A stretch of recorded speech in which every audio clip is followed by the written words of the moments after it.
Movie shoot போகலாமா?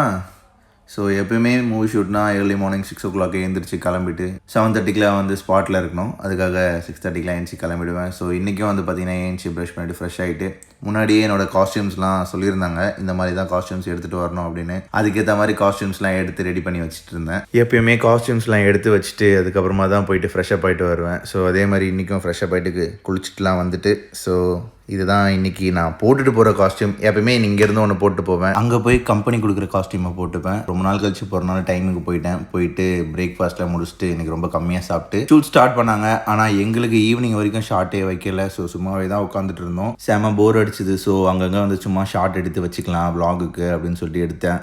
So அதுக்கப்புறம் தான் லாஸ்ட்டாக கூப்பிட்டாங்க. ட்ரெஸ் எல்லாம் அயர்ன் பண்ணிட்டு கொடுத்த காஸ்டியூம்ஸ்லாம் போட ஆரம்பிச்சிட்டேன். இன்றைக்கி நம்ம அண்ணன் சிஎம் மாதிரி நமக்கு ஒரு காஸ்டியூம் கொடுத்தாங்க. அப்படிலாம் இல்லை, இன்றைக்கி ஒரு கிறிஸ்டின் மேரேஜ் க்ரூமு. ஸோ அதுக்கு ரெடியான மேக்கப்லாம் போட்டு ரெடி ஆகிட்டு ஃபிட் செக்லாம் பண்ணிட்டு ரெடி ஆகிட்டு ஒரு வழியாக ஷார்ட்டுக்கும் கூப்பிட்டாங்க. நல்லபடியாக முடிஞ்சதுங்க. அடுத்த வீடியோவில் பார்க்கலாம். பை.